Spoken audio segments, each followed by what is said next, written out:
This is a summary of part 2.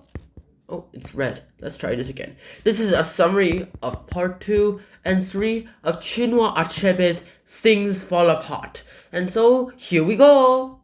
Now, firstly, you have to understand that last time we left off, CHINUA ACHEBE made sure that Okonkwo was exiled. And since his exilement, he decided to instead, after leaving his fatherland, he would go to his motherland. And he was warmly received in the motherland. Everyone was happy to see him, especially his uncle, Uchendu. And Uchendu was like, "Welcome, little nephew." And so all of that came in. And finally, when Okonkwo came in and started settling in, he was given a patch of land for his hut and 3 more patches of land for each of his wives to build huts, and 3 patches of land for farming. And so in total it was 1, 2, 3, 4, 5, 6, 7, 8. 8 patches of land was given to him, as well as a bunch of yam seeds, so he could actually make the farm useful. He also later learned that when he left his home, everyone else kind of ransacked his place, and so that this would be a cleansing of the land from his soul, from his bloodshed.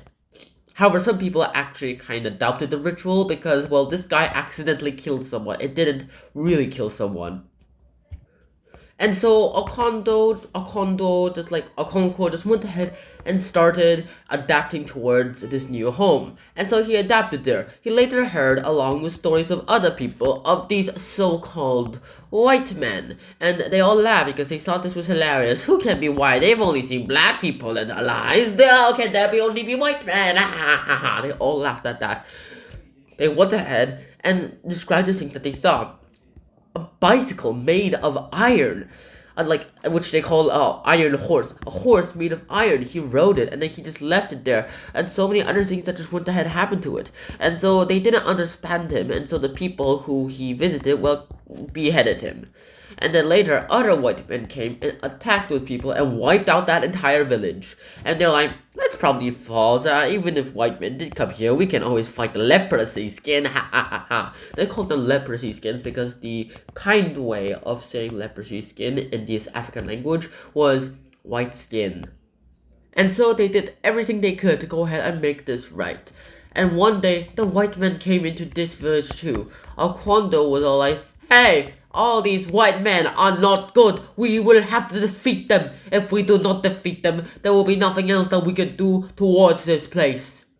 We will lose our honor, our tradition, our way of life. The white man comes in and invades us. We will fight them. Except Okonkwo was the only one saying that, and everyone else was like, we will have to join them or we will die, brother Okonkwo. Now, of course, there was not so much of this happening. Okonkwo later went back to his village after 7 years of exile. 7 years of exile is a long time to be away from one's home village. So when he returned there, he found it utterly changed. A guy named Mr. Brown came in and he was like, I will convert all of you into Christians. And once I convert all of you to Christians, we are all truly the sons of God. Those people who are worshipping everyone else, those are people who are sinful. Go ahead, mourn your dead. Yes, bury them in different ways. But make sure that you follow this God, the Father of Jesus Christ. And so the colonization went. Mr. Brown went ahead and had this translator who went ahead and talked about a lot of things, except he had a pretty strange dialect. And so whenever the white man tried to say myself and the translator tried to say myself, he would instead say something that sounded a lot like my buttocks, which is pretty funny. Someone even made sure of that happening by saying, your buttocks can understand us. Eventually all of that went ahead. And so in the end, that's pretty much how it all happened. Things started to fall apart. Okonkwo was all like, hey, we have to do something about this. And his fellow villagers kinda agreed with him. Later on, they went ahead and started protesting against his Christianity and that their way of life was supposed to be unchanged. Except Okonkwo was one of the only ones. And then there was this guy named Enoch, who was a black man, very, very devoted towards Christianity. And then there were these people called the Egugu, which are basically the spirits of them. And one of them, and Enoch, just went ahead and unmasked an Egugu. All his tribesmen went ahead and shielded him from the view so that no one still knew who it was. But that's pretty much what happened. And Egugu was killed. And this guy, Okonkwo, and everyone else was not going to take this lightly. After Mr. Brown left, there was his replacement, Mr. Smith, and he was pretty cold and cynical and thought that the African people was stupid.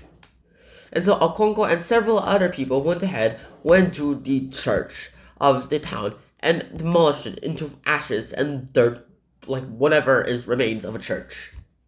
Later, they were asked to stand trial in the white man's court, and then the white man's court is like, alright, you're all on trial. I find you guilty. Arrest them.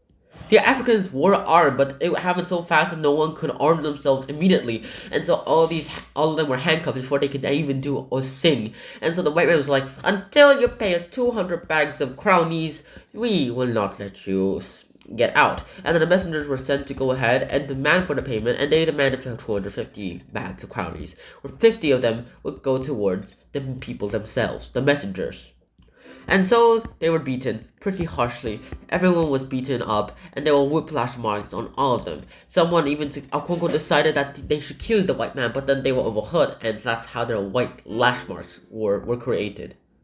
Okonkwo, finally being released, could not take any of this any longer, and so longed for the day when his village would come back. And then, one day, there was a town's meeting, where everyone would decide whether they would go to war or not. One of them said, we have to go to war even if it means fighting and shedding the blood of our clansmen. Our clansmen have become evil, and we have to take out this evil white once and for all. We have guns, we have swords, we have shababs. We can do anything. And then one of the messengers came, and they're all like, you must stop this meeting at once. It is unlawful. The Christians will do not allow it. And Okonkwo came ahead and beheaded the head messenger. And then everyone other messengers just ran away. However, no one's trying to stop them. And so Okonkwo realized that he was alone on this one, that his tribe would not go to war. Later, the white man came to arrest the guy, Okonkwo, but then they found him hanging himself on a tree, dangling he had committed suicide. What happened to his son? Well, his son was still in the Christian monastery, and there was this guy, he was now called Isaac. That's all we know. So that's it. I hope you guys enjoyed this episode. I hope you guys enjoyed the rest of the books of the African trilogy. I'll probably read them sometime. But until then, Sean out. Peace. Bye-bye.